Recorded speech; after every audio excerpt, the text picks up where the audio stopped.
ये काल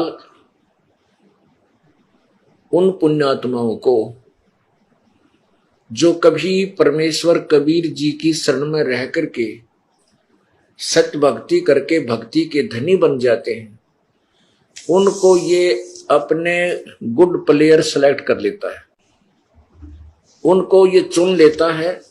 उन्हीं की कमाई से उनको इस काल के अपने जाल को, अपने अज्ञान को फैलाने के लिए भेज देता है जानबूझकर। इसको आपका प्रमाण देते हैं। पुण्यात्मा, इस काल ने इतना भयंकर जाल फैला रखा है कि कबीर परमेश्वर की कृपा बिना ये समझ में नहीं आ सकता। और कबीर परमेश्वर ही समर्थ शक्ति है, उसके सामने काल का कोई चारा नहीं चलता, कोई वश नहीं चलता। अन्यथा ब्रह्मा विष्णु महेश जैसे महापुरुषों को भी इसने चक्कर में डाल रखा है। ये समझ नहीं सकते कि हम क्या कर रहे हैं और क्यों ये सब हो रहा है। एक समय देवताओं और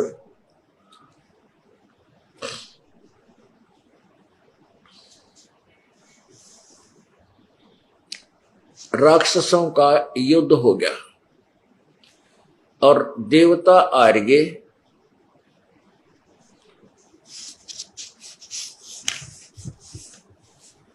देवता हार गए राक्षसों से, क्योंकि दोनों ही वेदों अनुसार साधना करते थे, एक जैसी साधना थी। तो फिर देवताओं ने समुद्र के तट पर जाकर के साधना की, तपस्या की, यानी बैटरी चार्ज करने गए। इन देख लो पुण्यात्माओं, अब वर्तमान में कलयुग में तो ये राजा और देश परमाणु बम बना करके अच्छे ये पैटर्न टैंक, ये टैंक आदि बना करके अच्छी बड़ी बढ़िया गन बना के एक दूसरे पर अटैक करते हैं, हारते और जीतते हैं उसी के आधार। पहले डिसीजन अपनी सिद्धि से साधना करते थे, फिर उसमें अपना सिद्धि परमात्मा का आध्यात्मिक जो ज्ञान से, आध्यात्मिक साधना से सिद्धियां प्राप्त करते थे और फिर उनसे, उनके बल से फिर वो हथियारों से भी लड़ते थे। तो देवताओं ने भगवान विष्णु की साधना शुरू की। अब देखो ये कितने उड़द पुड़द थे देवता, आपके समझ पर दास जो है ना अपने सदग्रंथों से ही बताना चाहता है। आपको विष्णु पुराण से दिखाते हैं कि यो काल कैसे जुल्म करता है, कैसे इस शास्त्र अनुकूल साधना को छुपाकर और शास्त्र विरुद्ध साधना पर जनता को, श्रद्धालुओं को कैसे आरूढ़ करता है, इसका एक प्रमाण देते हैं। बुद्धिमान को तो कहते हैं संकेत ही बहुत होता है। ये देखिएगा श्री विष्णु पुराण गीता प्रेस गोरखपुर से प्रकाशित। ये श्री विष्णु पुराण अनुवादक मुनीलाल गुप्त और प्रकाशक हैं गीता प्रेस गोरखपुर, गोविंद भवन कार्यालय कोलकाता का संस्थान। अब इसमें आपको 17वें अध्याय में दिखाते हैं, ये इसमें निशान लगा रखे हैं इस दास में। ये 17वां अध्याय है। अब ये थोड़ा सा आपने इसको सुनना है, ध्यान से देखना है। पाराशर जी बोले, इस विष्णु पुराण के लेखक पाराशर जी हैं। मैत्रेय पूर्व काल में महात्मा सगर से उनके पूछने पर भगवान औरव ने इस प्रकार ग्रस्त के सदाचार का निरूपण किया था। हे द्विज, मैंने भी तुमसे इसका पूर्णता वर्णन कर दिया, फिर भी पुरुष सदाचार का उल्लंघन करके सदगति नहीं पा सकता। मैत्रेय जी बोले, भगवान, नपुंसक, अपविद्ध और रजसवला आदि को तो मैं अच्छी तरह जानता हूं, किंतु यह नहीं जानता कि नगन किसे कहते हैं। अतः इस समय में मैं नगन के विषय में जानना चाहता हूं। नगन कौन है और किस प्रकार आचरण वाला पुरुष नगन संज्ञा प्राप्त करता है। हे धर्मात्माओं श्रेष्ठ, मैं आपके द्वारा नगन स्वरूप का यथार्थ वर्णन सुनना चाहता हूँ, क्योंकि आपको कोई भी बात अविदित नहीं है। पराशर जी बोले, हे दिवस, रख, शाम और यजुर, यह वेद त्रयी वर्णों का आवरण रूप है। जो पुरुष मोह से इसका त्याग कर देता वही पापी नगन कहलाता है। जो इन वेदों की साधना को त्याग देता है, ये 3 वेद जो हैं विशेष साधना के यानी ज्ञान, परमात्मा ज्ञान के विषय में जानकारी देने वाले माने हैं, ऋग्वेद, सामवेद और यजुर्वेद। जो पुरुष मोह से वो पापी कहलाता है। हे ब्राह्मण, समस्त वर्णों का संवरण ढकने वाला वस्त्र वेद त्रय ही है, इसलिए उसका त्याग कर देने पर पुरुष नग्न हो जाता है और इसमें कोई संदेह नहीं। हमारे पिता मह धर्मज वशिष्ठ मुनि जी ने इस विषय में महात्मा भीष्म जी से जो कुछ कहा था वह श्रवण करो। मैत्रेय, तुमने जो मुझसे नगन के विषय में पूछा, इस संबंध में भीष्म के प्रति वर्णन करते समय मैंने भी महात्मा वशिष्ठ जी का कथन सुना था। पूर्व काल में किसी समय 100 दिव्य वर्ष तक देवता और असुरों का परस्पर युद्ध हुआ। उसमें हराद परवर्ती दैत्यों द्वारा देवगण पराजित हुए। अतः देवगणों ने अक्षीर सागर के उत्तरी तट पर जाकर तपस्या की और भगवान विष्णु की आराधना के लिए उस समय इस सत्व का गान किया। अब देखिए इनकी ओल पचौड़ विचार है। अब कहते हैं उन्होंने भगवान विष्णु की स्तुति की, देवते राक्षसों से हार के और अक्षीर समुद्र के किनारे जाकर बैठकर लोक के साधना करने लगे और विष्णु की उपासना शुरू की। अब देखो विष्णु की उपासना में क्या क्या बोलते हैं। ये वही अध्याय 17 तृतीय अंश और विष्णु पुराण प्रश्न नंबर 216 और यहाँ अध्याय 17 का ये 11वां श्लोक। देवगण बोले, हम लोग, विष्णु पुराण प्रश्न नंबर 216 और यहाँ अध्याय 17 का ये 11वां श्लोक। देवगण बोले, हम लोग लोकनाथ भगवान विष्णु की आराधना के लिए जिस वाणी का उच्चारण करते हैं उससे वे आदि पुरुष श्री विष्णु भगवान प्रसन्न हो। आगे देखना, आपके नाभि कमल से विश्व के उपकारार्थ प्रकट हुए जो आपका प्रथम रूप है, हे ईश्वर, उस ब्रह्म स्वरूप को नमस्कार है।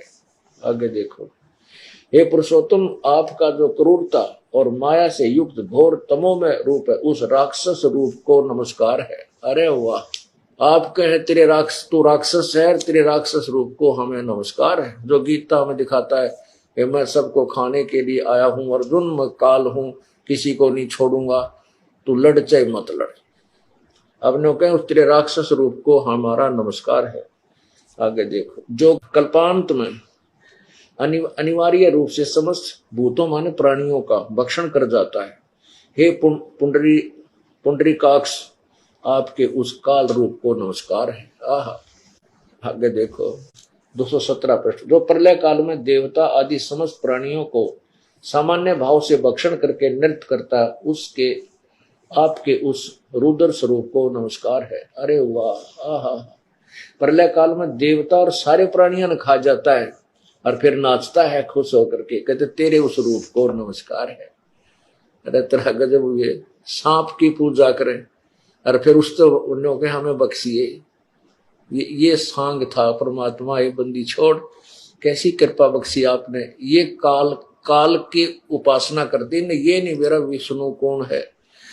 ये काल क्या करता है कि जैसे भी ऋषियों ने वेदों अनुसार ओम नाम का जाप किया, हठ योग से तप साधना की, तो किसी को तो ये विष्णु रूप में दर्शन दे देता है, अपने वास्तविक काल रूप में किसी को दर्शन नहीं देता किसी विधि से भी। ये किसी को विष्णु रूप में दर्शन देता है तो वो मान लेता है कि विष्णु जी जो ये काल का पुत्र है यही सर्वशक्तिमान है, वेदों की उपासना से इसने हमें दर्शन दे दिया। और किसी को शिव रूप में दर्शन दे देता है किसी को ब्रह्मा रूप में दर्शन दे देता। तो फिर ये सेट हो जाए कि ब्रह्मा विष्णु महेश, जो ये रजगुण ब्रह्मा सतगुण विष्णु तमगुण जी, ये ही परम शक्ति हैं, यही सर्वेश्वर है, यही मृत्युंजय है, कालज्य है, और यही साधना, ये साधना समाधि दशा में यही प्रत्यक्ष होते हैं। न्यो भूल भुलियां पड़ी। आगे देख लो। पाराशर जी बोले, हे मैत्रेय, शतोत्तर के समाप्त हो जाने पर देवताओं ने परमात्मा श्री हरि को हाथों में शंख चक्र गदा लिए हुए गरुड़ पर आरूढ़ हुए अपने सम्मुख विराजमान देखा। अब यो काल जो है विष्णु रूप धारण करके आ गया देवताओं को राजी प्रसन्न करने के लिए। अब 218 पृष्ठ पर देखिएगा, 17 आपने पढ़ लिया। उन्हें देखकर समस्त देवतागण प्रणाम करने के अनंतर उनसे कहा, हे नाथ, प्रसन्न होइए और हम शरणागतों की दैत्यों से रक्षा कीजिए। हे परमेश्वर, हराद भरते दैत्यगण ने ब्रह्मा जी की आज्ञा का उल्लंघन कर हमारे और त्रिलोकी के यज्ञ भोगों का अपहरण कर लिया। यदि हम और वे सर्वभूत आप ही के अंशज हैं, तथापि अविद्यावश हम जगत को परस्पर भिन्न भिन्न देखते हैं। हमारे शत्रुगण अपने वर्ण धर्म का पालन करने वाले और वेद मार्ग अवलंबी और तपोनिष्ठ हैं, अतः वे हमसे नहीं मारे जा सकते। क्या है कि जो हमारे शत्रु हैं, जो राक्षस, वो भी वेदों अनुसार साधना करते हैं और हमारे से ज्यादा तपस्या कर लेते हैं, अर्थात वो घनी बैटरी चार्ज कर लेते हैं, वो ज्यादा परमाणु बम भर लेते हैं अपने अंदर, वो उनको हम मार नहीं सकते। दोनों देवता भी वेदों अनुसार साधना कर रहे थे और राक्षस भी वेदों अनुसार साधना करते। तो उसके उपरांत भी राक्षसों ने देवताओं को हरा दिया। अब इस जो ये दास निर्णय देना चाहता, वो उसका निष्कर्ष निकलेगा जब देखियो क्या होगा। देखो, हमसे नहीं मारे जा सकते, अतः ही सर्वात्मन, जिससे हम उन असुरों का वध करने में समर्थ हों, ऐसा कोई उपाय हमें बतलाइए। पाराशर जी बोले, उनके ऐसे कहने पर भगवान विष्णु ने अपने शरीर से माया मोह को उत्पन्न किया और उसे देवताओं को देकर कहा, यह माया मोह उन संपूर्ण दैत्यों यानी राक्षसों को मोहित कर देगा। तब वे वेद मार्ग का उल्लंघन करने से तुम लोगों से मारे जा सकेंगे। हे देवगण, जो कोई देवता अथवा दैत्य ब्रह्मा जी के कार्य में बाधा डालते हैं, वे सृष्टि की रक्षा में तत्पर मेरे वध्य होते हैं। अतः हे देवगण, अब तुम जाओ, डरो मत, यह माया मोह आगे जाकर तुम्हारा उपकार करेगा। भगवान विष्णु, पराशर जी बोले, भगवान की ऐसी आज्ञा होने पर देवगण उन्हें प्रणाम करके वहां जहां से आए थे वहां चले गए तथा उनके साथ माया मोह भी जहां असुरगण थे वहां गया। अब ये काल क्या करता है? अब इसने काल ने क्या किया कि जो ये रिजर्व कोटा रखता है पुण्यात्माओं का, और उनमें से एक को अपने वचन शक्ति से उत्पन्न कर देता है। ये तो वैसे जैसे इन्होंने लिखा है पराशर जी ने, लेकिन ये क्या करता है कि उनको जन्म देता है किसी माँ के माध्यम से, और फिर वो धीरे धीरे बड़ा होता है तो फिर उसके अंदर वो अज्ञान भर देता है और वो जाकर के फिर समाज में भोली आत्माओं में अब वेद के विरुद्ध व्याख्या करना प्रारंभ कर देता है और भोली आत्माओं को उल्टी सुल्टी जो ना ज्ञान सुनाकर शास्त्र अनुकूल साधना से वंचित कर देता है, जिसके कारण समस्त जगत परमात्मा से दूर होता चला जाता है, नास्तिक हो जाता है और संसार में हाय तौबा मच जाती है, यानी अशांति फैल जाती है। और काल चाहता है कि ये भक्ति ना करें और करें तो शास्त्र के विरुद्ध करें ताकि इनको कोई लाभ ना हो और भगवान से इनकी आस्था हट जाए, यही मेरे ही जाल में जन्मते और मरते रहे।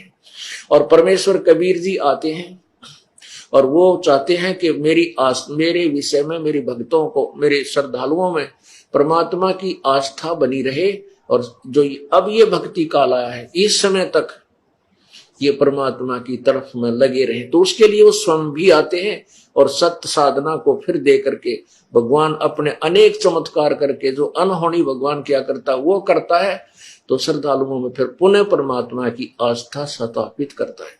अब ये काल ऐसे नाश करता जैसे अब वर्तमान में जितने नकली संत पंथ ये महर्षि भेजे कलयुग में, ये कति झूठे और कपटी, इनको ज्ञान नहीं, इनको भक्ति मार अध्यात्म ज्ञान के ये कपटी है और टोटली शास्त्र के विरुद्ध और नरक में जाने की विधि बता रहे। अब देखना उन्हीं का प्रमाण, अब देवता भी अपने चले गए और माया मोह भी वहां चला गया जहां पर राक्षस लोग रहते थे। माया मोह बोला, हे दैत्य गणपति कहिए आप लोग किस उद्देश्य से तपस्या कर रहे हैं। अब देवता भी तपस्या कर रहे थे, तो वो माया मोह वहां पहुंच गया। आपको किस लौकिक फल की इच्छा है या पारलौकिक की। असुरगुण बोले, हे महामते हम लोगों ने पारलौकिक फल की कामना से तपस्या आरंभ की है, इस विषय में तुमको हमसे क्या कहना है। माया मोह बोला, यदि आप लोगों को मुक्ति की इच्छा है तो जैसा मैं कहता हूं वैसा करो। आप लोग मुक्ति के खुले द्वार रूप इस धर्म का आदर कीजिए। यह धर्म मुक्ति में परम उपयोगी है, इससे श्रेष्ठ अन्य कोई धर्म नहीं है। इसका अनुष्ठान करने से आप लोग स्वर्ग अथवा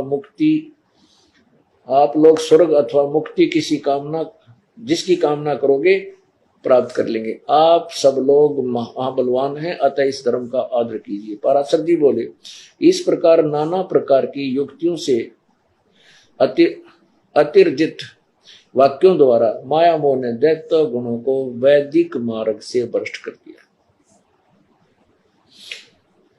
यह धर्मयुक्त और यह धर्म विरुद्ध है, यह सत्य और यह असत्य है। हे द्विज, ऐसे अनेक प्रकार के अनंत वेदों को दिखलाकर और ज्ञानों, वेदों माने और ज्ञानों को दिखलाकर माया मोह ने उन दैत्यों को सब धर्म से गिरा दिया। माया मोह ने असुर गुणों को त्रिधर्म से विमुख कर दिया, तीनों वेदों की साधना से दूर कर दिया। इस प्रकार थोड़े ही दिनों में दैत्य गण ने वेद तरह का प्राय त्याग कर दिया, यानी तीनों वेदों के आधार से साधना छोड़ दी। तदंतर जितेंद्रिय माया मोह ने रक्त वस्त्र धारण कर यानी लाल कपड़े पहनकर अनन्य असुरों के पास जाकर साधु रूप बना के उनसे मृदु अल्प और मधुर शब्दों में कहा, हे असुरगण, यदि तुम लोगों को स्वर्ग अथवा मोक्ष की इच्छा है तो पशु हिंसा आदि दुष्ट कर्मों को त्याग कर बोध प्राप्त करो। यह संपूर्ण जगत विज्ञान में है, ऐसा जानो। मेरे वाक्यों पर पूर्णतः ध्यान दो। इस विषय में बुद्ध जनों का ऐसा ही मत है कि संसार अनाधार है, भ्रमजन्य पदार्थों की प्रीति पर ही स्थिर है तथा राग आदि दोषों से दूषित है। इस संसार संकट में जीव अत्यंत भटकता रहता है।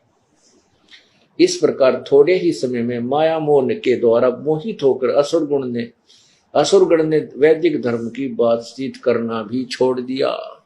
पुण्यात्माओं जैसे ये राधा स्वामी पंथ, धन सतगुरु पंथ, निरंकारी पंथ, ये कहते हैं हम वेदों की बात नहीं करते, हमने वेदों की जरूरत नहीं, हम तो वेदों से आगे की बात है, हमारी तो आगे का ज्ञान है। और इनका ज्ञान सुना दे तो हंसी आवा अपने माथे माथ मारो रे तेरा गजब कति उआ वाई एंड बैंड, कुछ भी ज्ञान नहीं इनको। अब इस तरह अभी दिखाता हूं आपको इस राधा स्वामी पंथ के परम धनी के वचन, वो बोल इसको क्लियर करते थे। पाराशर जी बोले, इस प्रकार अनेक युक्तियों से माया मोह ने दैत्यों को विचलित कर दिया और जिससे उनमें से किसी की भी वेद त्रय में जैसे रग श्याम और यजुर्वेद आदि में रुचि नहीं रही। इस प्रकार दैत्यों के विपरीत मार्ग में प्रवृत्त हो जाने पर देवगुण खूब तैयारी करके उनके यानी वो वेदोनुसार साधना करके तपस्या करके उनके पास युद्ध करने के लिए उपस्थित हुए। हे द्विज, तब देवता और असुरों में पूर्ण संग्राम छिड़ गया और सतमार्ग विरोधी दैत्यगण देवताओं द्वारा मारे गए। हे द्विज, पहले दैत्यों के पास जो सव राक्षसों के पास जो सव धर्म रूप कवच था उससे उनकी रक्षा हुई थी। अब की बार उसके नष्ट हो जाने से वे भी नष्ट हो गए। हे मैत्रेय, इस समय जो लोग माया मोह द्वारा प्रवर्तित मार्ग का अवलंबन करने वाले हुए वे नगन कहलाए, क्योंकि उन्होंने वेद त्रय रूप वस्त्र को त्याग दिया था। अब